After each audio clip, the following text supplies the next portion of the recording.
Ya, baik. Assalamualaikum warahmatullahi wabarakatuh. Selamat malam. Aku ucapkan selamat datang kepada Moms dan Dad dan teman-teman semua yang udah hadir di webinar yang udah diadakan Dokter Anakku Official ini pada malam hari ini ya. Selamat datang dan selamat malam. Aku ucapkan teman-teman yang sudah hadir. Baik, Assalamualaikum warahmatullahi wabarakatuh. Salam sejahtera bagi kita semua. Gimana kabarnya nih teman-teman semuanya?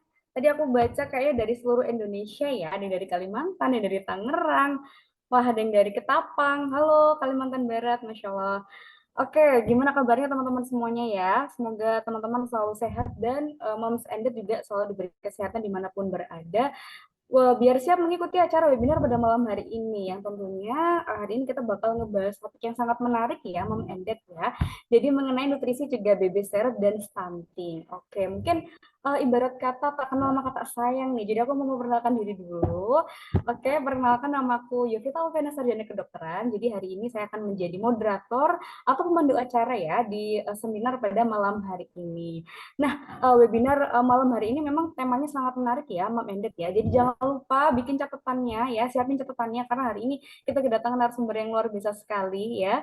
Jadi hari ini kita kedatangan narasumber yang hebat, cantik dan luar biasa yaitu Dr. Tinuk Agung Miliani, spesialis anak konsultan. Jadi beliau adalah seorang dokter spesialis anak, nutrisi dan juga penyakit metabolik. Nah, sebelum kita mulai acaranya, aku mau bacain dulu ya untuk jadwal acara pada malam hari ini.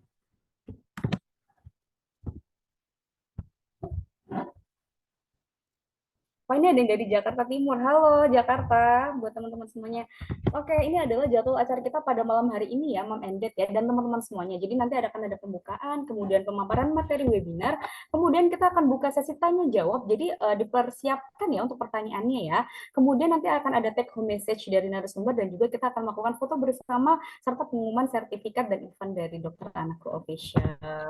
Nah, ini adalah jadwal kita pada malam hari ini ya. Jadi hari ini nanti kita akan mendengar pemaparan dari Dokter Tinuk ya sekitar 30 menit lalu disambung dengan tanya jawab.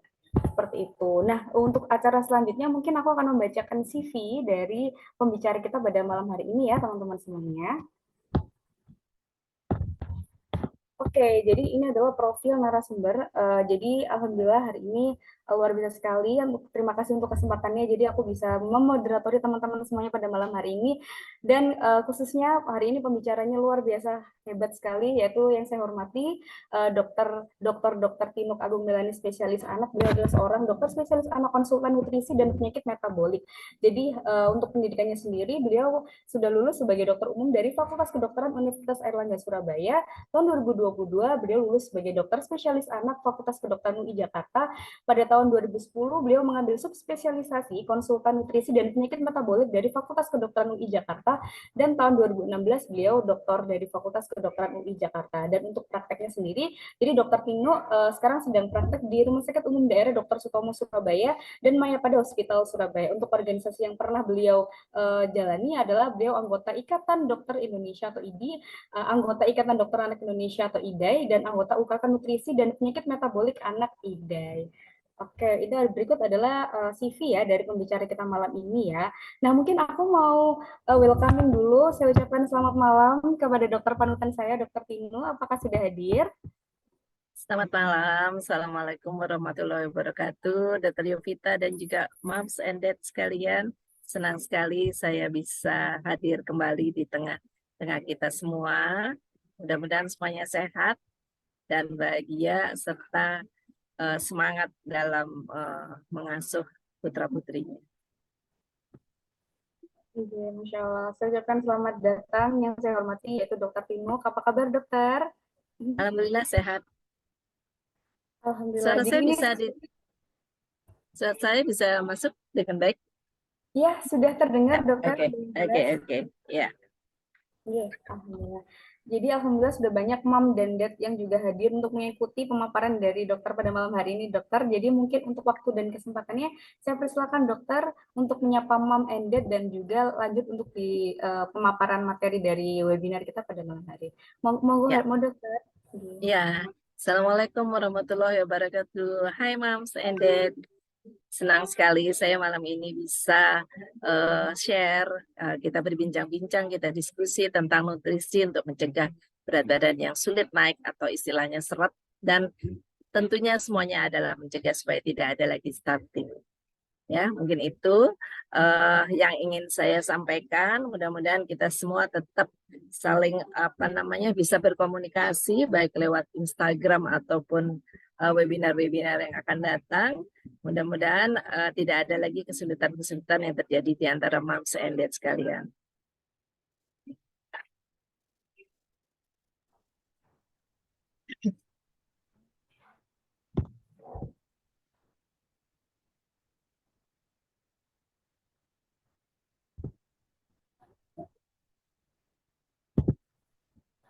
Halo. Ya, mungkin ya dokter, monggo dokter untuk pemaparan materinya saya persilakan. Baik, tidak memperpanjang lagi, saya akan mulai ya materi saya.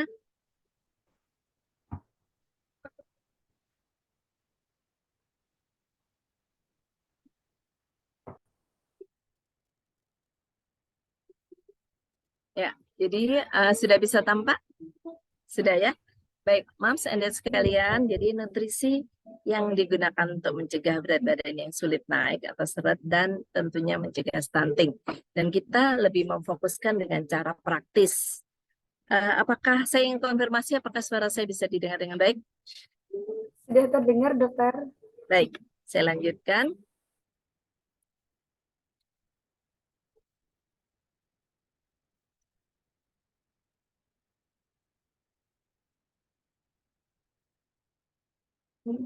Ya, jadi tadi kan kita lihat kata-kata stunting ya, itu menjadi sesuatu yang sangat penting dan akhir-akhir ini banyak dilakukan upaya-upaya untuk mencegahnya sehingga tidak terjadi. Yaitu kita ulang lagi ya, Mas Enda tentu sudah tahu, yaitu stunting itu adalah anak pendek yang karena kekurangan zat gizi dalam ASI atau MPASI pada masa bayi dan balita dalam jangka panjang. Jadi dia sudah mendapatkan ASI, sudah mendapatkan MPASI, tapi tetap kekurangan sehingga terjadi kekurangan gizi dalam jangka panjang. Nah, dampaknya apa? Kenapa kita kok gencar sekali menghindarinya ya? Dapat menyebabkan IQ yang rendah yang bila diukur bisa turun 20 poin dari anak normal. Dan kedua, antibodi atau respon imunnya juga rendah, sehingga dia mudah sakit, nanti mudah kena infeksi bakteri atau virus, misalnya batuk pilek yang berulang, infeksi saluran nafas, bahkan yang berat bisa radang paru, diare, mencret yang berulang. Dan kalau jangka panjang, berisiko terjadi obesitas malahan. Obesitas, kita tahu bahwa obesitas itu bukan lucu atau sehat, tapi penyakit juga. juga penyakit-penyakit kronis, misalnya kencing manis, jantung, tekanan darah tinggi, dan lain-lain. Dan bagaimana cara mencegahnya? Kita harus mencegahnya nanti. Setelah kita membahas semua nutrisi-nutrisi yang kita berikan, baru kita akan membahas cara mencegahnya. Nah, ini dia nutrisi untuk pertumbuhan apa. Jadi, nutrisi itu saya kira semua moms and dad tahu ya. Nutrisi itu adalah makanan yang dimulai dari ASI, kemudian MPA ditambah MPASI dan selanjutnya. Nah, kita lihat nutrisi apa sih yang ternyata paling krusial, paling harus diperhatikan dalam masa pertumbuhan itu. Ini dia. Jadi kalau ini di sebelah kiri ini adalah gambar, ini adalah kotak-kotak ini nutrisi kita tahu ya waktu kita belajar dulu waktu sekolah ya, ada karbohidrat, ada protein, ada lemak ya, kemudian ada pencampurnya ya, misalnya ada sayurnya, nanti itu adalah kandungan serat yang di sini ada catatannya, khususnya untuk pertumbuhan. Serat itu hanya dibutuhkan sedikit sekali dan di sini sudah tertulis 5 gram. Jadi itu kalau diperkirakan di makanan yang dimakan anak-anak itu hanya sedikit sekali, seperti hanya ngenal-ngenal aja gitu. Ya, jadi berbeda sekali dengan orang dewasa. Nah, sekarang kita jabarkan apa sih tadi karbo, protein, lemak itu kan kita semua juga tahu ya, tapi ternyata setelah kita dalami lagi karbo itu kan kita tahu ya merupakan sumber energi untuk pertumbuhan. Kemudian protein untuk termasuk golongan yang makro juga, karbo dan protein untuk pertumbuhan, dan untuk ini yang berbeda dengan karbo adalah dia untuk daya tahan tubuh dan penyembuhan dari sakit atau luka. Ya, pertumbuhan di sini maksudnya adalah pertumbuhan linear. Ya, kemudian menjadi tinggi itu tadi. Terus lemak itu juga golongan makronutrien. Makro artinya diperlukan dalam jumlah besar untuk pertumbuhan. Kemudian ada vitamin dan mineral, ternyata dua ini adalah golongan yang mikro. Artinya dibutuhkan dalam jumlah sedikit, yaitu vitamin A, B, C, D, E, K. Kemudian yang mikronutrien lainnya apa? Yang golongan mineral. Ini yang banyak ya, mikronutrien itu banyak sekali, tapi yang paling penting untuk usia pertumbuhan, ini kan kita sedang membahas nutrisi pertumbuhan ya, yaitu zat besi, zat zinc, kemudian kalsium, fosfor, dan lain-lain masih banyak, tapi yang 4 besar inilah yang paling penting, serta vitamin-vitamin yang saya sebutkan ini yang paling penting. Ya, yang apabila anak kita tidak mendapatkan, pertumbuhannya akan terganggu. Walaupun jumlahnya kecil, tapi tidak boleh nol. Nah, kalau makro nggak boleh dikurangi, harus segitu, gitu ya. Nanti segitu itu berapa nanti kita di slide berikutnya. Nah, sumber-sumbernya kita semua tahu. Yang namanya karbo, sumbernya itu kalau orang Indonesia itu nasi atau kentang atau roti, itu yang sumber utama. Kemudian yang protein, lemak, vitamin, mineralnya ternyata ada di lauk-lauk pauknya. Itu misalnya daging ya, ada daging sapi, ada daging ayam, kemudian ada telur, ada ikan, dan juga sumber makanan lain yang tergolong seafood. Tapi yang 3 pertama inilah yang paling penting ya, maksudnya artinya dia yang menyumbang zat gizi atau kalori terbesar ya dari sumber protein semuanya. Misalnya daging itu paling besar, kemudian telur, kemudian ayam berturut-turut makin ke sana makin kecil ya. Kemudian serat tadi yang disebutkan tidak boleh lebih dari 5 gram. Ini khusus untuk anak di usia pertumbuhan ya. Mams dicatat ya, ini bukan untuk orang dewasa, tapi anak yang sedang tumbuh.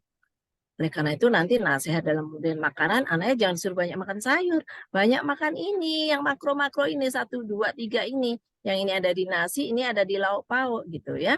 Nanti kita akan bahas presentasinya ya. Nah, serat tadi ternyata ada di sayuran, kemudian ada di buah-buahan. Selain kandungan lain dari sayur adalah ada karbonya juga. Misalnya kentang, itu kan ada karbonya juga ya masuk dalam sini. Tapi dia ada seratnya. Kemudian yang buah itu sumber karbo juga, ya. Kemudian vitamin juga menyumbang cairan. Kita lanjutkan. Nah, tadi makanannya ini loncat ya, enggak betul. Halo, ya. Jadi ini kalau kita lihat ya harus seimbang. Tadi komposisinya mohon mute pesertanya. Jadi komposisinya harus seimbang. Seimbang itu gimana? Jadi jumlah karbo, protein dan lemak itu 50-55%, protein 30%, kemudian lemaknya 20%. Kemudian pertama ini komposisinya harus seimbang. Kedua, jumlahnya harus cukup. Cukup untuk keperluan berat badan yang ideal. Jadi Mams harus tahu, kebetulan aja lihatnya di mana, di kurva. Mams semua udah tahu ya. Kurva pasti semua udah punya ya. Contoh nih, anak umur setahun berat idealnya berapa? 9 sampai 10. Jadi nggak mungkin 7, nggak mungkin 6 gitu ya. Itu pasti udah langsung kurang gizi aja kalau segitu. Ya. Jadi contoh kalau anak umur setahun kira-kira 9 sampai 10 kilo, itu kebutuhannya 1000 ya. Yang terdiri dari makan lengkap 3 kali, orang Indonesia kan makan 3 kali ya. Kemudian ASI full ya. Kemudian ada selingan, yaitu sekali snack, sekali buah ya. Kemudian kita lanjut ya. Kemudian kalau ASINya nggak ada, jadi kan ada ya orang tua yang nggak beruntung ASI nggak ada, tentu makan lengkap 3 kali tetap dengan jumlahnya ini, komposisinya seimbang tadi. Kemudian tentu ASI yang tidak ada tadi harus ada suplemennya, ada penggantinya, itu berupa susu yang lengkap gizi, yang tidak kalah dengan ASI gitu ya, sebanyak 600 mili. Ini dia, nggak boleh seadanya, jangan hanya segelas, tapi 600 mili. Itu kalau digelasin itu 3 gelas. Kemudian selingan tetap. Nah, ini contoh nih gambarnya. Jadi kalau ada 1 piring, kemudian kan nanti ada banyak apa aja. Ini nasinya, ini lauknya selalu 2 setiap kali makan, dan sayurnya. Kemudian kalau dituangkan dalam 1 porsi, itu gambarnya kayak gini, Mams. Jadi ini nasinya, kemudian ini apa ini contohnya di sini adalah ati atau daging atau ayam, tambahin 1 telur, jadi lauknya 2. Kan tadi gini, protein, lemak, vitamin dan mineral itu ada di lauk ini. Jadi jumlahnya aja berapa? Sudah sekitar 50% atau paling sedikit 45% kan. Jadi harus banyak seperti ini ya, nggak boleh nasinya banyak. Nah, sayurnya dikit aja. Nah, kalau ada ASI, komposisinya MPASI itu menyumbang, kalau sudah umur setahun ya, ASINya hanya berkontribusi untuk kebutuhan yang 1000 itu 30%. Nah, MPASI-nya 70%. Jadi ini benar-benar nggak boleh kurang. Gitu. Ya, seperti itu contohnya nanti kalau mengaplikasikan. Terus ini penukarnya, kalau nggak lagi ati, daging, atau ayam ya. Kemudian ini apa nih? Tadi ya. Nah, terus jadi diambil 2 dari semuanya ini. Jadi ambil dua gitu. Jangan satu-satu, misalnya pagi ini, siang ini, jangan ya. 3 kali kayak gini, pagi, siang, sore gitu. Ganti isinya juga boleh, tapi tetap dua-dua ya. Kita lanjut. Nah, terus kalau masak itu kan ada ini ya, ada bumbunya ya. Salah satunya yang sering diisukan itu gula garam. Ternyata gula dan garam itu tetap harus ada untuk mewarnai masakan kita ya, supaya anak-anak kita bisa merasakan lezatnya masakan mama ya. Kemudian ini ada syarat-syaratnya yang semua ada takarannya. Dan dengan memenuhi syarat ini, Mams nggak usah takut, nanti bahaya kencing manis lah, segala macam. Enggak. Karena ini memang dibutuhkan oleh anak-anak. Tapi selama mengikuti aturan, yaitu di bawah 10% dari total ya. Tadi kan 1000 kalori ya contohnya, berarti 10%-nya 100 kalori dari gula ya. Gitu. Gula itu kalau kalau Mams ingin tahu kalorinya 100, jadi berapa? Gula itu setiap 1 gram kalorinya 4. Jadi kalau 100 kalori berarti 25 gram. 25 gram itu 1 sendok makan orang dewasa itu 15 gram. Jadi kira-kira 1/3/4 sendok atau 2 sendok itu sehari ya. Sedikit kan, tapi nggak boleh hilang ya, gitu ya. Oke. Terus garam ya, tentu Moms juga mungkin dulu pernah lorong sama sekali. Sekarang kita sudah jelas ya.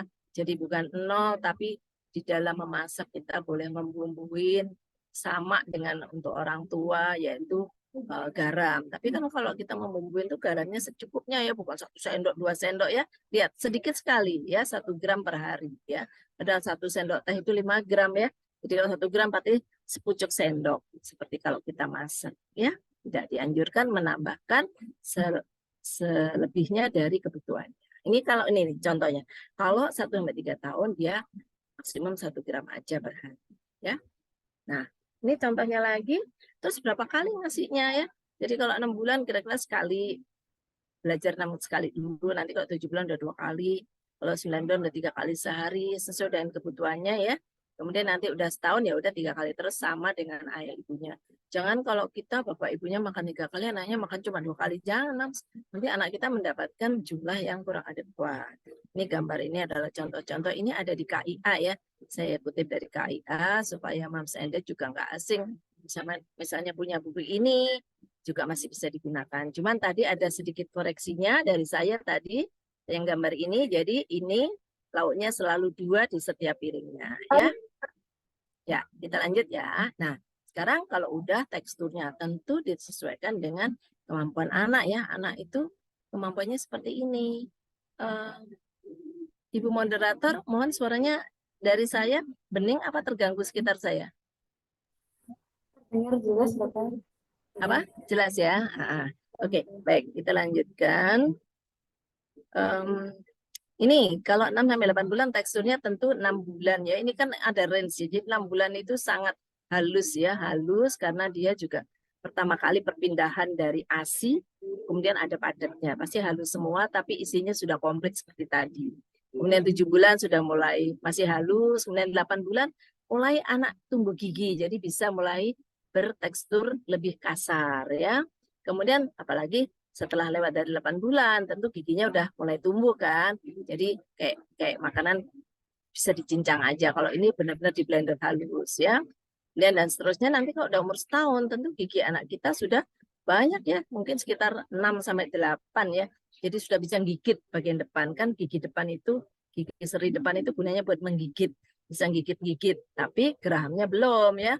Jadi tentu yang digigit saja putus, kemudian kalau di punya pakai lidahnya dan pakai gusinya dia bisa hancur. Jangan yang kayak serat daging itu digigit putus tapi nanti seratnya nggak bisa dihancurin karena belum punya gigi geraham dan lain-lainnya ya, belum kuat ya. Jadi kalau memberi anak umur setahun daging sapi jangan cuma dipotong kotak dadu, nggak bisa nelen nanti dia ya. Kalau nggak ditelan kotak-kotak nanti gitu ya, karena dia giginya baru 6 sampai 8 di usia itu ya. Itu yang harus dipahami. Disuir-suir juga boleh ya. Dilihat aja ketika anaknya mulai mengunyah, itu dia bisa menelannya apa nanti terus ketinggalan di situ ya. Jadi tiap anak berbeda kemampuannya. Jadi yang paling tahu adalah mama dan papanya. Ini kenapa loncat? Sorry. Nah, satu lagi setelah kita tahu bahan makanannya, kita tahu jumlahnya seberapa, kita harus tahu jadwal. Kenapa sih kok dijadwalkan? Karena gini loh, anak itu ritme aktivitasnya amat teratur. Karena dia dituntut untuk tumbuh dan berkembang. Jadi butuh kalori, kemudian beraktivitas, kemudian dia istirahat, tambah kalori lagi nih contohnya nih ya. Jadi ini yang saya tulis nih deretan jam lapar. 7, 9, 12, 14, 6. Ini ada yang terlewat ya, 16-nya nggak ada ya, 16, baru 18, kemudian 20, 24, 3, 9 ini di antara 14 sampai 18 ini ada jam 16 ya, nanti saya tambahin. Ya ini ada ya. Jadi untuk ya, makanya kan makan sore ini nggak ada ya. Jadi habis di sini ada makan sore, saya tambah dulu sebentar.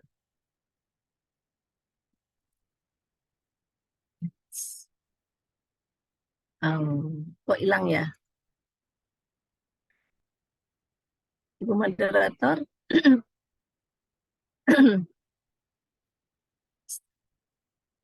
Dokter, halo? Apakah suara saya masih bisa didengar? Iya, terdengar, Dokter. Ya, ini share screen-nya hilang ya? Oke. Mungkin untuk panitia boleh minta tolong dibantu share screen ya? Saya share ulang aja deh, nggak apa-apa. Nah, ini ya. Jadi ini saya share lagi. Jadi tadi tambahannya di sini apa namanya? Sudah bisa terlihat belum? Sudah terlihat, Dokter, sudah Ya, terlihat. ya ini penting ya. Jadi ini tambahannya ya, Dok. Jadi yang di sini ada jam 16 itu untuk makan sore ya. Ini terlewat di sini di tengah-tengah sini ya. Jadi makan pagi, makan siang, makan sore. Jadi ritme anak itu yang teratur gini. Ini jam laparnya udah 10 jam, 10 kali jam. Ini lapar, lapar, lapar. Sama loh. Saya juga lapar jam 12 sama tentu dokter semua atau para mamsanda jam 12 itu waktunya makan siang. Sama ternyata dari kecil ya. Jadi gini, kalau anak-anak itu lebih lebih lebih padat dan teratur gini. Makan pagi itu jam 7, jam puncak laparnya jam 7. Kemudian kenapa kita harus segera menyegerakan ini? Ketika lapar kita kasih, diharapkan setengah jam atau paling lama sejam udah selesai. Kenapa? Karena jam 8 itu waktunya dia beraktivitas. Jadi kalau moms baru memulai memberi makan di sini, pasti anaknya minta sambil lari-lari, sambil main-main, atau ngeluarin semua mainannya. Itu yang terjadi, makan sambil bermain. Ya. Kemudian setelah dia asik bermain dan puas, dan lelah, dia bisa diberikan ASI kalau masih kecil. Kalau di atas 2 tahun sudah nggak ASI lagi, bisa diberikan susu dan snacknya. Tapi kalau di 2 tahun ke bawah, diberikan snack dan ASI. Kemudian habis ini dia sudah puas bermain, dia sudah mendapatkan ASI, tibalah waktunya dia ngantuk. Kemudian dia akan tidur, ya, atau istirahat saja. Bangun tidur, jam 12 lapar lagi untuk makan siang. Kemudian sama kayak tadi, habis makan tuh acaranya bermain atau aktivitas sesuai usia. Kalau kecil ya main, kalau gede ya nanti aktivitas yang lain gitu ya. Kemudian habis itu dia capek, diberikan snack lagi dan asinya, kemudian dia ngantuk tidur siang. Bangun tidur, nah ini yang kelewatan tadi ada makan sore. Makan sore kemudian jam 18 diberikan ASI. Nah, sama dan di sini dia belum tidur, masih bermain. Di sini adalah quality time ya.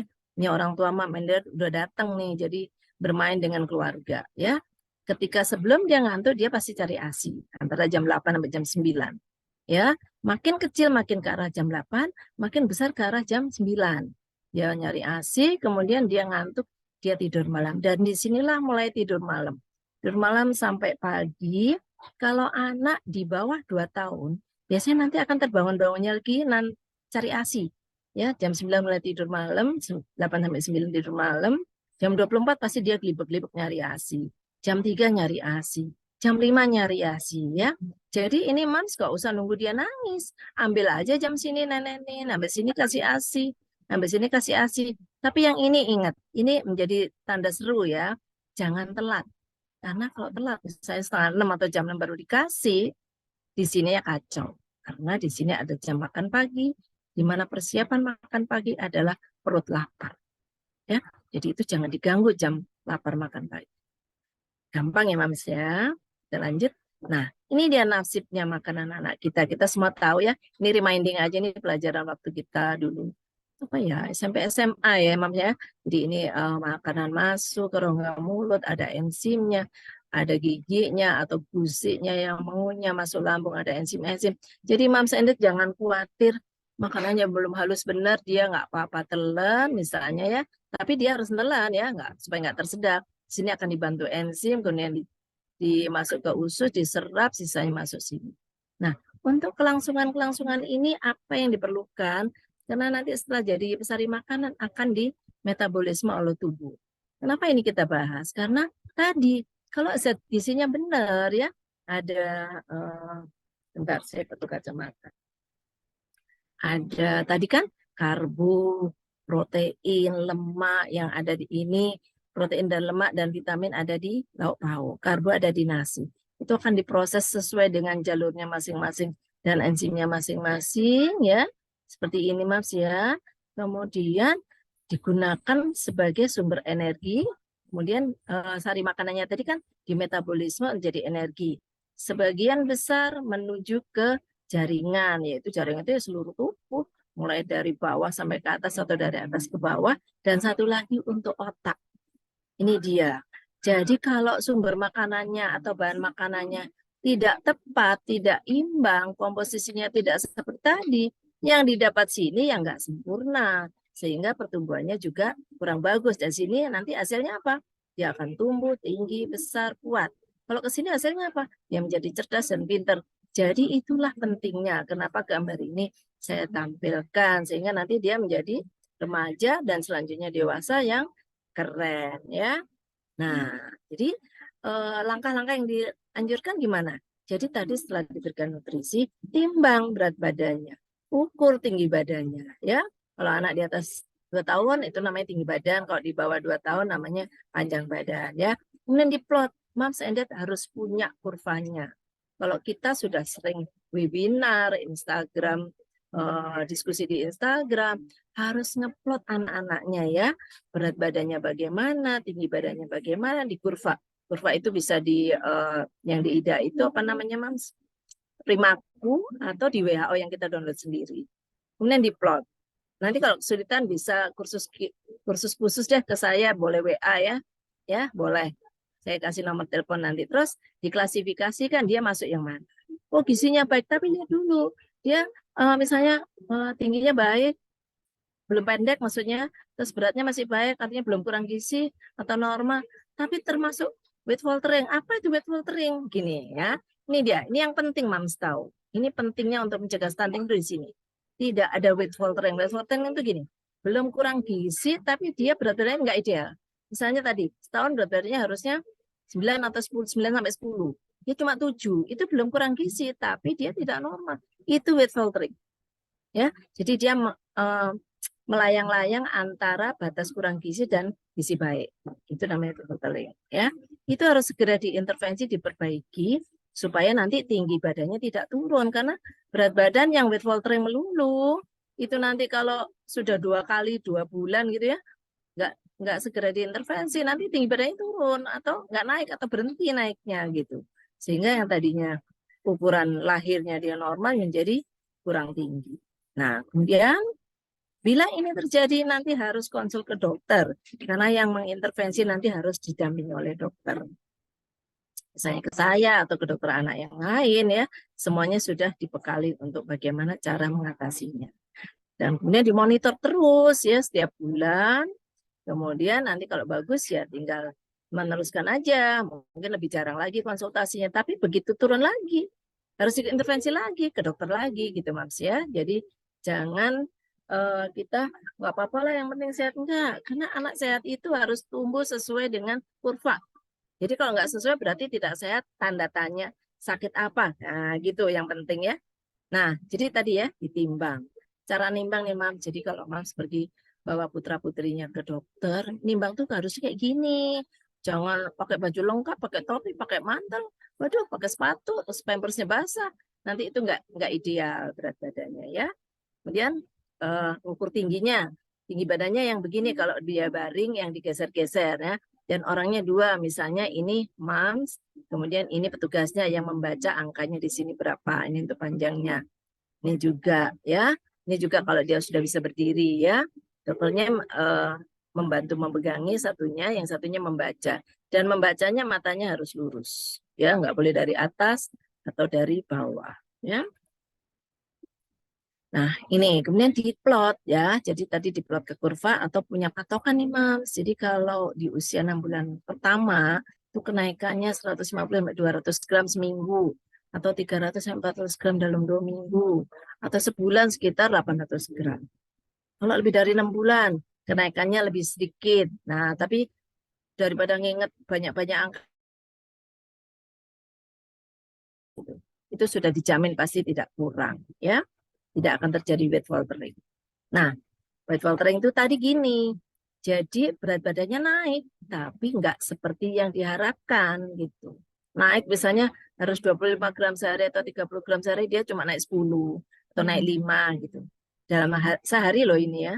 Jadi kalau seminggu kira-kira kalau 30 kalau seminggu kan 200, dia cuma naik 10 100 gitu. Jadi nggak boleh. Ya. Dan kita lihat diplotkan sini atau di KMS juga ada nih. Ya, jadi bulan pertama naiknya harus 900, kemudian bulan ketiga baru naiknya 800, bulan keempat naiknya 600, bulan kelima naiknya 500, bulan keenam naiknya 400. Jadi kalau di total dari lahir sampai umur 6 bulan berapa nih, Mams? 1, 2, 3, 4, 5, 6, sekitar 400 kali 4 ya, kan kali 6 ya, sekitar 2.400 dari berat lahirnya atau 2,5 kilo. Ya, nah jadi kita kesimpulannya ya, jadi resume dari semua macam nutrisi jumlahnya harus sesuai dengan berat badan ideal. Jadi nggak boleh cukup ternyata kurang. Komposisinya harus imbang, jadi bukan asal kenyang. Nah, karena yang seimbang tadi akan tepat untuk pertumbuhan dan perkembangan. Terus kemudian praktek pemberian makan yang kurang optimal akan menyebabkan masalah. Ya, masalah tadi mulai dari weight faltering, kemudian nanti jadi pendek, jadi stunting dan lain-lain, dan masalah kesehatan tadi dampak dari stunting itu sendiri. Stunting itu bisa dibalikin, nggak bisa kalau masih awal. Kalau udah kena penyakit segala macam lebih susah ya. Dengan pemberian makan yang tepat waktu, tadi ada jadwal ya, kemudian memadai, kemudian beragam, itu pertumbuhannya akan lebih baik. Dan selalu continue. Jangan baru-baru aja rajin, habis itu nggak dikontinyukan ya. Seperti itu Mams ya. Kemudian tindak lanjut, dimonitor dengan kurva, dicek naiknya berapa, harus ideal. Mungkin itu ya, nanti lebih bagus kita diskusi. Sekian paparan dari saya, mudah-mudahan cukup jelas dan gampang. Terima kasih. Assalamualaikum warahmatullahi wabarakatuh. Waalaikumsalam warahmatullahi wabarakatuh. Saya ucapkan terima kasih banyak untuk pemateri pada malam hari ini, Dokter Tino, yang sudah menjelaskan materi yang sangat luar biasa sekali ya. Jadi kita banyak sekali ya, Mam Endet ya, dan teman-teman semuanya dapat insight baru nih dari materi yang sudah dijelaskan sama Dokter Tino tadi. Nah, oke, aku sekarang mau buka sesi pertanyaan ya, teman-teman semuanya ya. Jadi Mam Endet bisa sekali untuk mengirimkan pertanyaan yang di kolom chat Zoom pada malam hari ini. Bisa ditulis ya untuk nama, domisili, dan juga usia anak. Oke. Wah, ini sepertinya sudah ada pertanyaan masuk ya, dokter. Ini Dokter Yovita diminta pesertanya membuka wajah, boleh? Oh iya, boleh. Buat Mom and Dad, boleh sekali untuk open cam ya, atau ingin bertanya langsung ya kepada Dokter Tinu, boleh dipersilakan di dokter ya. Oke. Ini sepertinya sudah banyak pertanyaan melalui kolom chat yang ada di Zoom, dokter. Ya, Mungkin saya silakan izin sambil bacakan ya, sambil dokter ya. silakan. Oke, baik, terima kasih banyak, dokter. Oke, baik. Ini ada pertanyaan dari Mams Tini. Domisilinya dari Jakarta Selatan, usia anak 28 bulan. Pertanyaan, dok, anak saya TB-nya di garis merah dan BB-nya hijau muda karena selama 9 bulan lebih tidak ada kenaikan berat badan dan tinggi badan. Sudah cek darah urin lengkap, hasilnya aman dan pernah mantuk ronsen, hasilnya juga baik di usia 18 bulan. Untuk makan tidak ada masalah rasanya, dok. Langkah apa lagi ya, dok, yang harus saya tempuh untuk mencari penyebabnya? Apakah saya harus ke dokter gizi atau konsultan metabolik? Moga Ya, dokter. betul. Itu tadi yang saya bilang weight faltering. Ya, kalau udah hanya berat badan aja namanya weight faltering. Kalau berat badan iya kurang, tinggi badan juga kurang, itu namanya growth faltering. Jadi udah tinggi badan dan berat badan. Jadi Mams sebaiknya ke dokter ya, ke dokter anak untuk membicarakan ini karena nanti ini harus diintervensi. Jadi nanti Mams akan ditanya makanannya pagi apa, siang apa, jumlahnya berapa, kemudian dihitung bareng. Oh ini kurang. Nah, nanti kalau semuanya ternyata sudah diberikan, tetap aja di hasilnya kurang, berarti kan ada faktor-faktor lain yang mengganggu apakah penyerapannya dan lain-lain. Jadi sambil dicari tahu dengan pemeriksaan-pemeriksaan tadi yang tadi Maps mendapatkan hasilnya normal, intervensi sudah dimulai. Jadi yang namanya intervensi itu tadi kan standar tuh ada makan 3 kali, ada ASI full ya. Nah, jadi kalau yang namanya intervensi nanti menjadi tiga macam. Makan 3 kali, ASI full, satu lagi terapi. Nah, yang namanya intervensi itu diterapi ditambahin zat gizi. Namanya zat gizi khusus atau dibilang PKMK, pangan khusus untuk kondisi medis khusus ya. Itu merupakan suatu obat untuk mengobati weight filtering tadi ya. Jadi kalau tadi yang normal hanya yang kita bahas dari awal sampai akhir tadi hanya 2 macam kan, makan 3 kali atau MPASI 3 kali, kemudian ASI full dengan selingan. Nanti kalau diintervensi menjadi 3, makan 3 kali atau MPASI 3 kali, ASI full satu lagi namanya terapi, namanya PKMK, pangan khusus. Nah nanti akan dimasukkan ke dalam jadwal yang punya tadi. Ya, tentu tidak mengganggu makan. Jadi kan tadi makan 3 kali kan jam 7, jam 12 sama jam 16. Nah, nanti biasanya yang di tengah-tengah habis makan pagi kan jam 9 ada ASI, di situ dikasih terapi di situ. Habis terapi masuk, kemudian nenek tidur. Ya, ASI terus tidur. Kemudian makan siang. Habis makan siang kasih terapi lagi yang jam 14, ya. Kemudian habis terapi diberikan habis, kemudian dia udah sendawa dan sebagainya. Kemudian ASI terus tidur siang. Bangun tidur siang, makan sore, MPASI sore. Kemudian terapi yang ketiga. Jadi biasanya terapi itu bisa 3 sampai 4 kali sehari. Dihitung dosisnya. Kalau misalnya dosisnya si Dede hanya bisa minumnya porsinya kecil-kecil, 4 kali ngasihnya. Kalau porsinya bisa besar-besar, cukup 3 kali, yaitu sesudah makan pagi, yang makan pagi jam 7, jadi jam 9. Makan siang jam 12, jadi jam 14 terapinya. Makan sore jam 16, jadi terapinya jam 18. Kalau porsinya belum memenuhi 600 cc, terapinya sesuai dengan kekurangan berat badannya, sesuai dengan kebutuhan kalorinya, ditambahkan lagi sebelum tidur, yaitu jam 8. Itu diberi terapi, kemudian dia setelah sendawa, diberi ASI berangkat tidur. Udah, malam ASI aja terus. Ya, tadi ya, jam 9, jam 12, jam 3, jam 5, ya. Nanti ketemu lagi pagi, dan seterusnya kayak gitu. Itu semua harus dirancang atau diresepkan oleh dokter.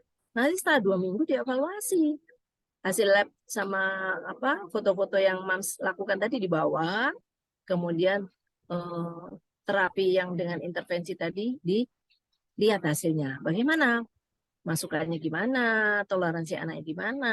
Progres berat badan gimana? Aktivitas perkembangannya gimana? Jadi seperti itu. Jadi kayak orang berobat gitu, ya. Jadi namanya penyakit gizi, ya, itu jawabnya.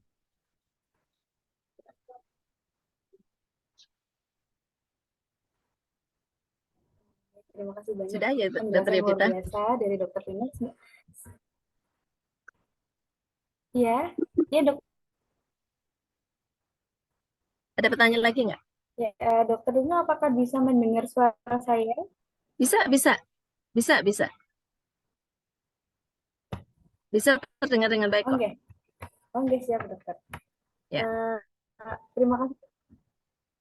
Terima kasih banyak dokter. Semoga menjawab ya untuk pertanyaannya ya kepada penanya ya. Sudah terima kasih banyak kepada dokter Tino yang sudah selesai menjawab pertanyaannya.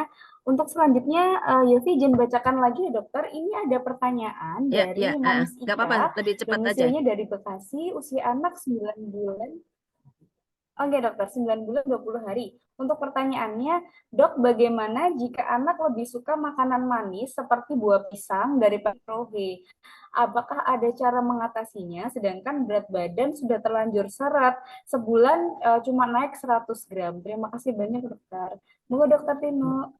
Ya, nggak bisa. Jadi yang namanya nutrisi pertumbuhan itu tadi nggak bisa ditawar, ya. Jadi harus komplit dan seimbang. Nah, kalau pisang itu isinya hanya karbo. Padahal seimbang itu apa? Ada karbo, ada protein, ada lemak, ada vitamin dan mineral. Nggak bisa hanya cuma ditukar sama karbo. Jadi itu bukan nggak mengatasi masalah, ya, nggak bisa. Harus lengkap, ya. Jadi ASI itu lengkap, MPASI itu lengkap, ya. Tapi kalau tadi Anda bilang proyeknya nggak mau, nah kan satu lagi kan kalau intervensi kan ada terapi. Terapinya itu menggunakan PKM yang komplit kayak ASI, tapi gizinya lebih tinggi, ya. Misalnya perbedaan tingginya itu kalau ASI kan 0,67 per mili. Nah, kalau PKMK itu satu kalori per mili. Ya, jadi itu sebagai terapi. Jadi harus terapi, nggak bisa hanya ditelateni. Ya, Baik, terima kasih banyak dokter untuk jawabannya. Semoga menjawab ya pertanyaannya untuk Kak Ika. Mungkin saya akan bacakan lagi dokter. Ini sudah banyak pertanyaan masuk. Ada pertanyaan dari Moms Novianti Pratiwi dari Jakarta Timur. Usia anaknya 13 bulan. Pertanyaannya, selamat malam dok. Sebelumnya saya pernah konsultasi dengan dokter Tinuk di Rumah Sakit Permata Cibubur. Saat ini anak saya laki-laki, berat badannya 9 kilo, panjang badan 78 dok. Kendala saat ini anak saya tidak mau minum susu. Saya sudah berusaha dicoba mengganti wadah susu, mengganti merek susu, tapi tidak mau minum susu. Dan tapi alhamdulillah makannya sudah sesuai anjuran dokter. Bagaimana ya dok untuk memenuhi kebutuhan kalsium di luar konsumsi susunya? Bu dokter Tino. umurnya berapa? Umurnya 13 bulan dokter. Beratnya 9 kilo. Nah, ASINya masih ada. Ini hanya disebutkan untuk beliau sudah mengganti wadah susunya dokter, tapi dan merek susunya tapi masih tetap tidak Jadi mau. gini, tadi ya kita ulang lagi ya. Jadi pokoknya harus ada MPASI, harus ada ASI. ASI itu kontribusinya 400 kalori loh. Kalau itu nggak ada, itu benar-benar harus ditukar. 400 ganti 400. Nggak bisa cuma diganti dengan makanan, nggak bisa. Ya nggak mungkin dong makan 6 kali, ya kan? Jadi makan 3 kali itu kalorinya sekitar 600 kalau habis dan lengkap ya. Kemudian ASINya 400, jadi pas 1000. Nah, sekarang kalau makanannya nggak lengkap, ASINya juga nggak full, ya makin kurang. Jadi harus ada satu lagi PKMK gitu, ya. Dan memberikan PKMK itu tidak harus pakai dot, harus pakai enggak. Pokoknya gimana caranya masuk, mau disendoki, mau pakai cangkir kecil, terus nanti sisanya tinggal dipipet-pipet, nggak masalah. Atau banyak sih cara orang tua yang memberikan ya, seperti itu. Nah, kalau juga masih kesulitan, harus datang ke dokter. Nanti akan dibicarakan solusi terbaiknya apakah kalau misalnya growth filteringnya terlalu jauh atau sudah kurang gizi atau sudah stunting ya, sudah pendek ya, itu nanti pasti lebih agresif ya intervensinya. Misalnya harus pakai NGT dan sebagainya, artinya dia sudah butuh bantuan. Tapi kalau kurang sedikit-sedikit saja, seperti tadi 9 kilo, itu kan kira-kira kurang 2 kilo lagi ya, baru 11 kilo dia. Nah, itu bisa dibicarakan lagi dengan dokter ya. Kalau nanti Anda ingin ketemu saya bisa pakai Zoom ya, pakai telemedicine ya bisa. Karena saya ada di Surabaya sekarang nggak apa-apa. Kita masih bisa telemedicine ya. Tapi kalau misalnya ketemu dokter anak yang lain yang bisa diajak mendiskusikan ya, monggo nggak apa-apa. Jadi kalau kesulitan WA saya lagi juga boleh gitu ya. Jadi pokoknya kita tidak menutup cara mengatasinya bagaimana ya, harus diselesaikan. Jangan mams dibiarkan bingung sendiri ya. Semua akan bisa diatasi, percaya deh. Ya, gitu. Ya. Baik, terima kasih banyak dokter untuk jawabannya. Semoga menjawab ya pertanyaannya ya untuk Kak Moms Novianti ya. Mungkin saya izin membacakan pertanyaan Oh ya, selanjutnya ya oh ya, dokter. Dokter Yovita. Ya, Tadi kan saya janji ya, mams ya. boleh WA ke saya ya, 0817 Oh 77 iya, Dok. 8899. Ya, boleh. Untuk Moms mungkin boleh menghubungi WA Dokter Tino ya dokter ya. Ya, Baik, terima kasih banyak dokter. Mungkin saya izin melanjutkan pertanyaan selanjutnya ya dokter. Iya. ya. Ini ada pertanyaan dari Moms Ulfa, dokter, domisilinya dari Palembang.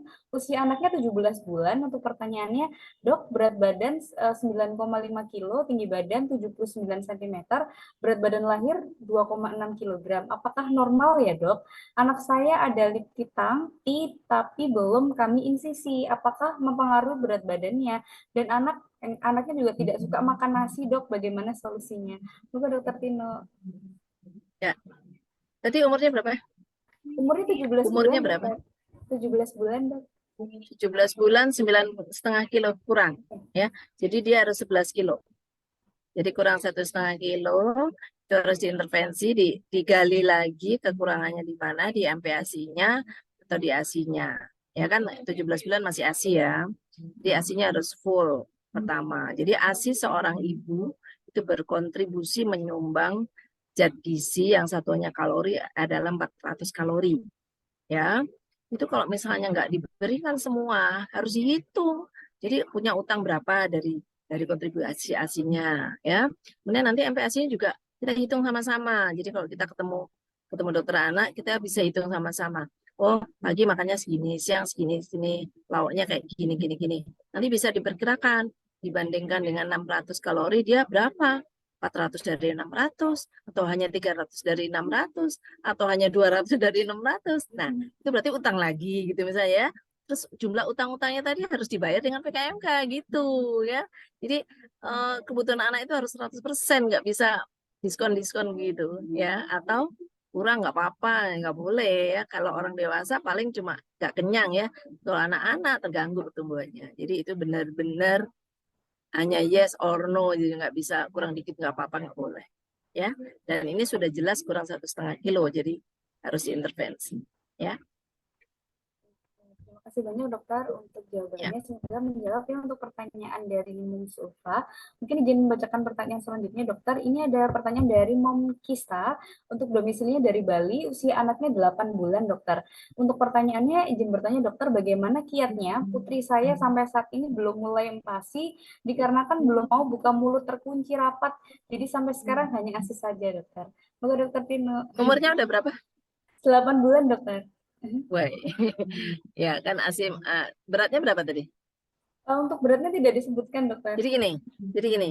Jadi umumnya kan 6 bulan itu MPASI ya. Tapi ingat 6 bulan itu kalau lahirnya normal dia nggak prematur, misalnya 3 kilo 50 senti gitu ya.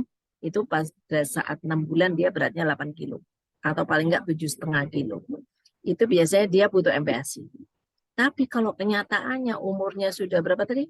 8 bulan dokter. 8, udah melejit 2 bulan dari 6 bulan, beratnya misalnya 6 gitu misalnya. Biasanya dia nggak mau MPASI karena dia masih kecil, badannya masih kecil. Jadi dia mengikuti ritme anak yang berat badannya 6 bulan. 6 bulan itu milik siapa? Bayi 4 bulan. Bayi 4 bulan belum butuh makan gitu. Itu pertama, bukti objektif dari ukuran tubuhnya. Kedua, eh, kemampuannya. Jadi anak yang pertumbuhannya nggak sesuai, itu biasanya kemampuannya juga nggak sesuai juga gitu. Terus itu kemampuan verbal apa di mulutnya, alat pencernaannya juga. Jadi nanti kalau misalnya dipaksa nih ya masuk kanan gitu ya, sampai di dalam juga bingung, nggak dicerna dengan baik gitu ya. Jadi seperti itu ya. Jadi banyak hal-hal yang harus untuk ini mungkin harus konsultasi ya, ini harus individual, individual konsultasi, harus face to face ya, Mams harus ketemu ya, kita nggak bisa hanya membahas sekilas di sini ya, karena nanti nggak detail dan tidak mendapatkan solusinya ya. Jadi memang tujuan kita berdiskusi adalah salah satunya adalah Mams menyadari ini sudah harus ketemu dokter nih, gitu ya, nggak bisa hanya tanya-tanya sana sini. Nah, tapi kalau misalnya dari sini sudah menemukan solusinya, ya sudah langsung dikerjakan.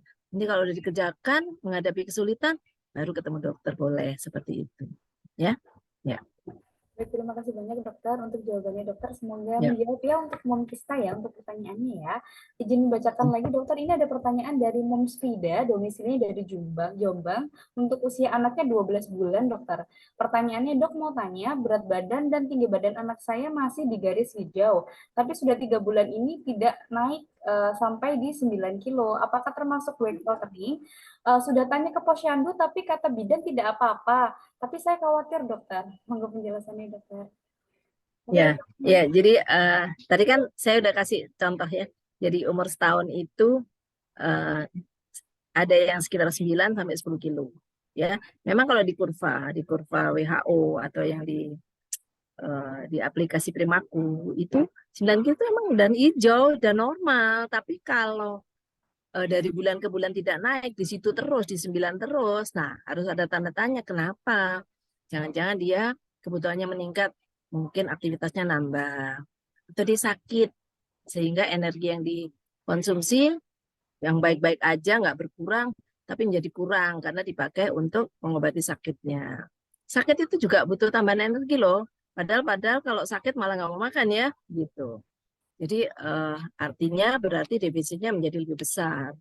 Kemudian bisa juga, jadi pertama karena asupannya yang berkurang, kedua kebutuhannya yang meningkat, sehingga anaknya tetap makan, tetap ASI, tapi berat badannya tetap, itu bisa terjadi. Makanya harus dicek lagi. Ya, ada sakit-sakit yang nggak terkontrol nggak gitu. Ya, misalnya nanti ditanya juga kalau buang air kecil ada masalah nggak, buang air besar ada masalah nggak, seperti itu. Seperti itu ya dok ya. Terima kasih banyak dokter Tino untuk Jadi jawabannya. jadi tadi kan pertumbuhan untuk anak setahun kan 15 gram sehari ya, harus dapat itu, nggak boleh enggak ya. Baik, terima kasih banyak dokter untuk penjelasannya. Semoga menjawab ya untuk Moms Frida ya, untuk pertanyaannya ya. Izin membacakan pertanyaan selanjutnya dokter. Ini ada pertanyaan dari Imam Seratnasari, domisili Lombok Tengah. Untuk pertanyaannya, dok, sering kita jumpai balita antara 12 sampai 23 bulan yang jika dilihat dari berat badan usia status gizinya tuh normal, tapi panjang berat badan per usia itu status gizinya baik, tapi jika dilihat dari panjang badan per umur, satu gizinya pendek. Ini bagaimana gitu, dokter? Semoga dokter Tino. Oh gini ya. Jadi kalau tinggi badan menurut umurnya pendek, itu kan sudah terjadi ya. Biasanya dengan berat badan berapapun dia menjadi bagus karena gini, status gizi itu adalah berat badan menurut tingginya. Jadi kalau tingginya kurang, dia dapat untung ya, menjadi normal status gizinya. Tapi ingat, stunting itu bisa gizi baik, bisa gizi kurang, bisa gizi buruk. Jadi jangan senang dulu kalau gizinya baik.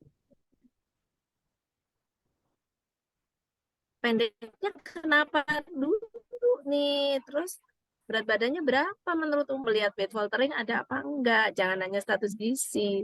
Karena begitu tinggi badannya kurang, pasti status gizinya menjadi aman. Karena tuntutan berat badan itu diperoleh dari tingginya gitu loh. Ya, berat badan menurut tinggi badan ya. Seperti itu ya. Jadi coba tadi umurnya berapa, beratnya berapa? Untuk balita antara 12 sampai 23 bulan, dokter. Untuk berat badannya tidak disebutkan di Bukan. sini. Berapa? Untuk berat Oh badannya ya, tidak ya disebut. sudah seperti itu. Nanti diplot aja berat badannya udah digaris hijau apa belum, tinggi badannya. Kalau tadi Anda menyampaikan kurang, berarti mungkin merah atau di bawah garis merah ya, gitu. Jadi mungkin itu growth faltering ya atau growth faltering. Baik, terima kasih banyak dokter untuk penjelasannya. Semoga menjawab ya untuk Moms Ratnasari ya. Mungkin izin membacakan pertanyaan selanjutnya dokter. Ini ada pertanyaan dari Moms Renta Paulina. Mohon petunjuk dokter, saya bekerja sebagai ASN yang melaksanakan program gizi di daerah saya. Mau bertanya dokter, bagaimana cara pemberian makan jika balita yang memiliki status gizi berat, badan menurut umur sudah normal tapi panjang badannya masih pendek. Terima kasih banyak dokter. Semoga dokter Tino. Eh, dia pendek, tapi apanya yang masih bagus? Oke. Ini cara pemberian makan jika balita sudah punya status gizi yang berat badan per umur Jadi sudah berat normal. badannya ideal apa enggak? Berat badannya ideal apa enggak? Panjang badan Berat sama badannya berapa tadi? panjang badan sama umurnya masih pendek, dokter. Oh, ya. Jadi kalau panjang badan kurang, tinggi badan kurang, ya harus dinilai ya, nggak bisa. Itu harus harus ketemu ya, harus ketemu. Itu adalah suatu petunjuk bahwa ini adalah sakit ya, sakit gizi ya. Jadi terjadi perlambatan pertumbuhan dan perkembangan ya, karena berat badan dan tinggi badannya dua-duanya kurang. Nah, belum tentu loh dia perkembangannya terlambat. Kalau masih baru belum. Nanti kalau misalnya ya nggak segera diintervensi, beratnya kurang, tingginya kurang. Tadi kan ini stunting itu apa dampaknya? Daya tahan tubuh akan turun kan? Selain IQ turun. Nah, itu mulai kena sakit. Nanti kalau mulai kena sakit, baru dia ketahuan gitu ya, bahwa masalah itu kemarin dibiarin aja. Kan kadang masih kita suka dengar ya nggak apa-apa, nggak mau makan yang penting sehat gitu kan. Ya, jadi itu jangan pernah lagi ya, karena yang namanya sehat itu mau makan, yang namanya sehat itu tumbuhnya benar ya. Jadi kalau tumbuhnya nggak benar, Anda harus mengatakan ini tidak sehat. Kemudian cari tahu ke dokter anak, nggak sehatnya apa, terapinya bagaimana gitu ya. Jadi kalau kita ketemu sekarang ya, jadi itu termasuk yang salah satu indikasi yang harus diterapi, Dokter Yulita ya, Dokter Yovita ya. Jadi kita ketemu secara terapi individual untuk melakukan intervensi baik terhadap beratnya maupun tingginya. Baik, terima kasih banyak dokter untuk penjelasannya. Semoga menjawab ya untuk Mams Renta. Oke, izin beralih ke pertanyaan selanjutnya dokter. Ini ada pertanyaan dari Moms Nurul Nahdia dari Tangerang Selatan untuk usia anaknya 5 tahun 9 bulan. Pertanyaannya, anak saya sedang TB dokter, usianya 1,5 tahun, pernah dimantuk juga hasilnya negatif. Dari kecil berat badannya memang sulit naik. September 2023 dinyatakan dokter positif TB per 9 September 2023. Lalu pengobatan 4 bulan, kata dokter respiolog anak yang saya datangi, TB-nya ringan. Usia 5 tahun 9 bulan, berat badannya 13,8 kilo, tinggi badan 102,5 cm. Setelah seminggu minum obat TB, beratnya naik dokter jadi 13,2 kilo. Dari 13,2 jadi 13,8, tapi sekarang sudah mulai stuck lagi. Protein untuk memboosting berat badan usia 5 tahun 9 bulan, berapa gram sekali makan ya dok ya.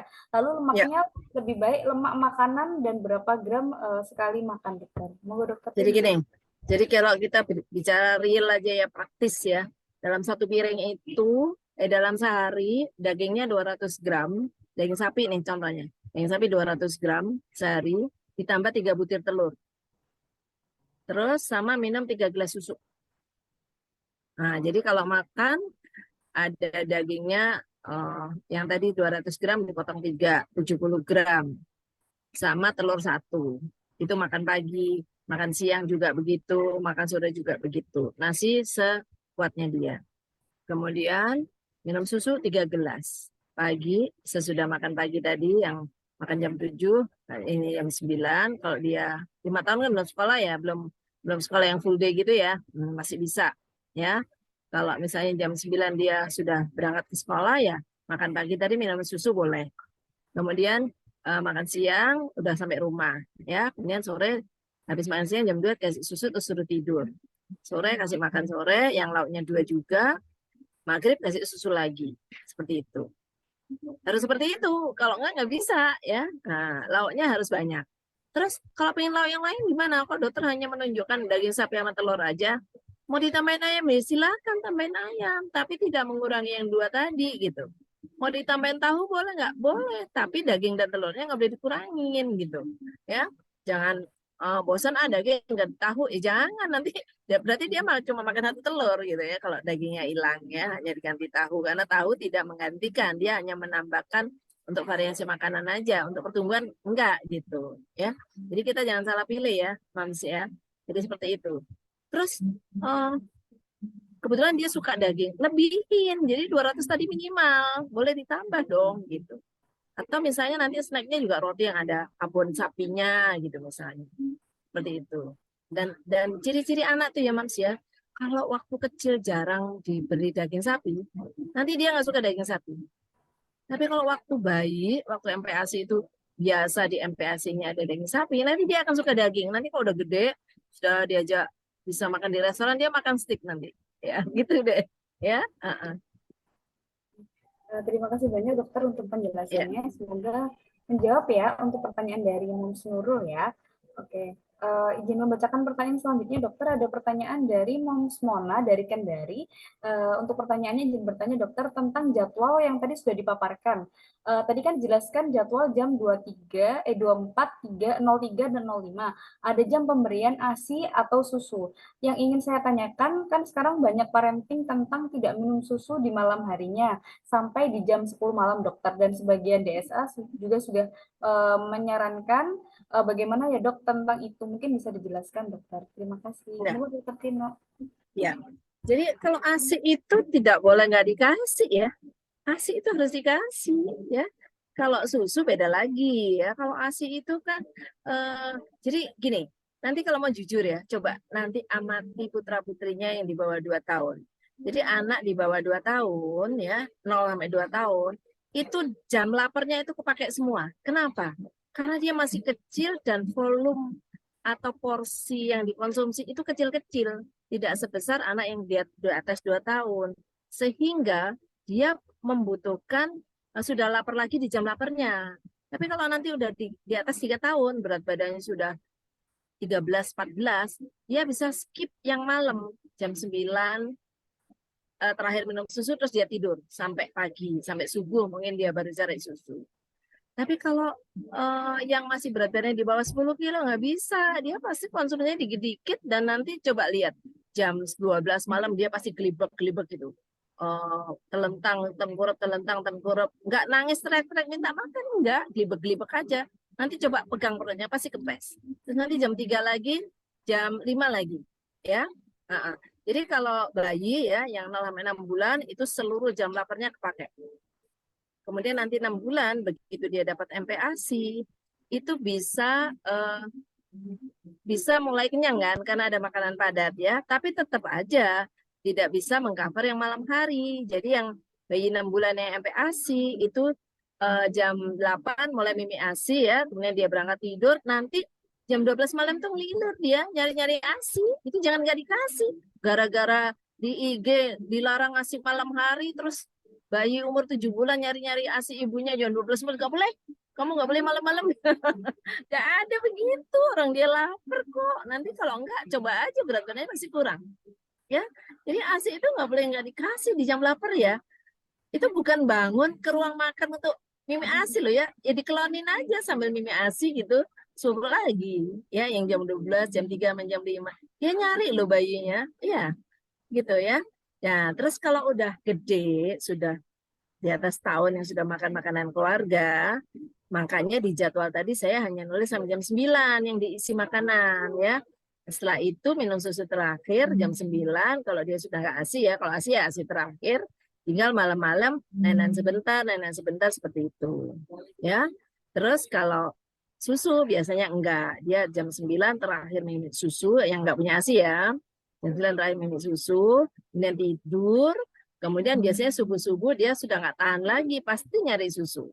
Masa iya tega jam jam lapar yang jam 5 pagi setelah skip yang jam 12 sama jam 3 nggak dikasih, jam 5 minta juga nggak dikasih. Sian dong, padahal itu jam lapar dia. Ya, jadi kita harus kasih.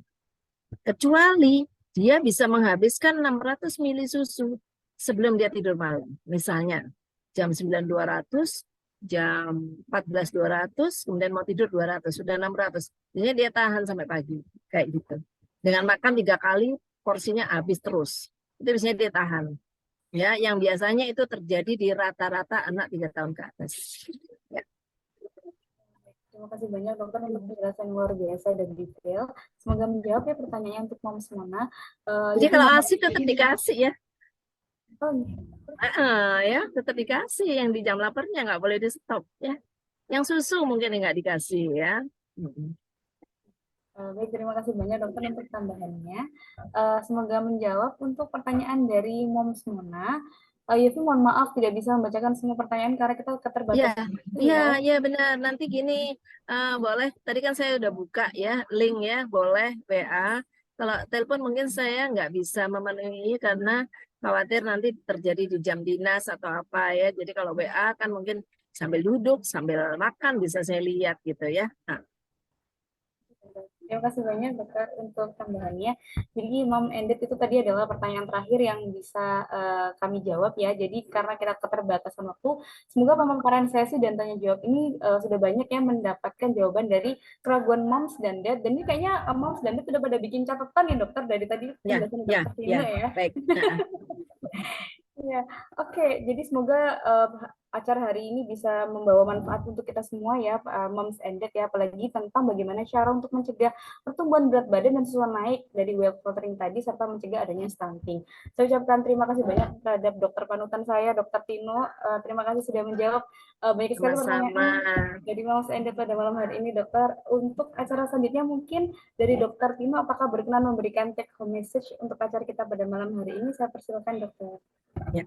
Jadi take up message-nya adalah moms and dad yang terhormat. Jadi anak-anak kita untuk pertumbuhan itu supaya berat badannya tidak seret harus cukup asupannya.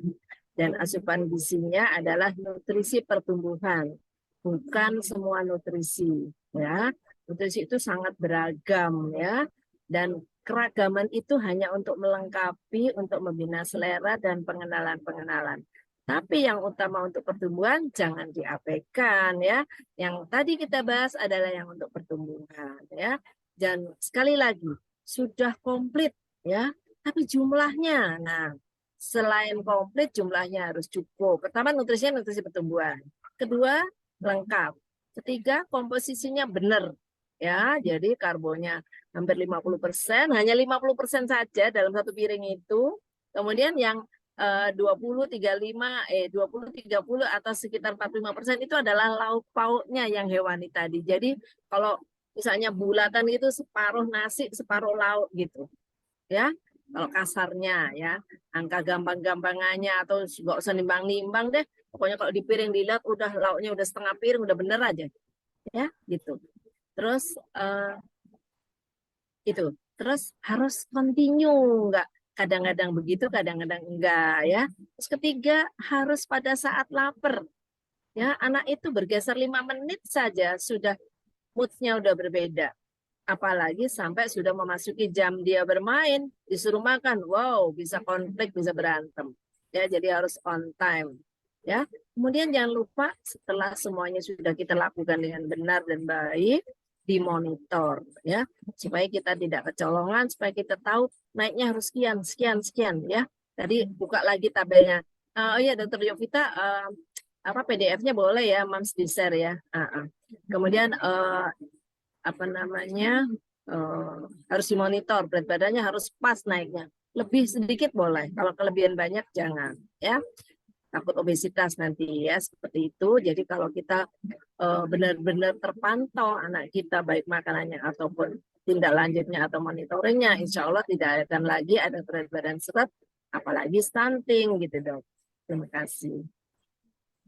Terima kasih banyak dokter panutan saya untuk teknisnya pada malam hari ini.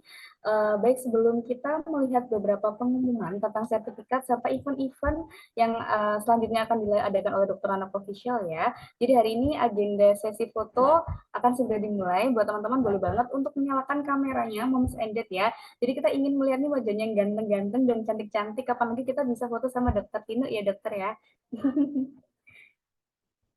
Oke, buat moms and dad dan teman-teman semuanya boleh banget ya untuk on cam ya, karena kita akan berfoto dengan Dokter Tino. Untuk panitia nanti boleh minta tolong untuk didokumentasikan ya. Yuk kita on cam yuk.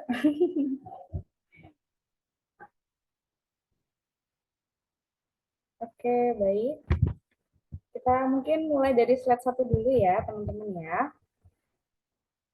Oke, satu, dua, tiga. Oke, selanjutnya. Satu, dua, tiga. Oke, selanjutnya. Satu, dua, tiga. Oke, slide terakhir. Satu, dua, tiga. Oke, baik. Untuk agenda sesi dokumentasi, alhamdulillah sudah selesai. Jadi mungkin kita kembali lagi, coba lihat ke layar ya, karena akan ada beberapa pengumuman dari Dokter Anakku Official tentang tata cara klaim sertifikat ya, buat teman-teman peserta, mom and dad, dan teman-teman semuanya.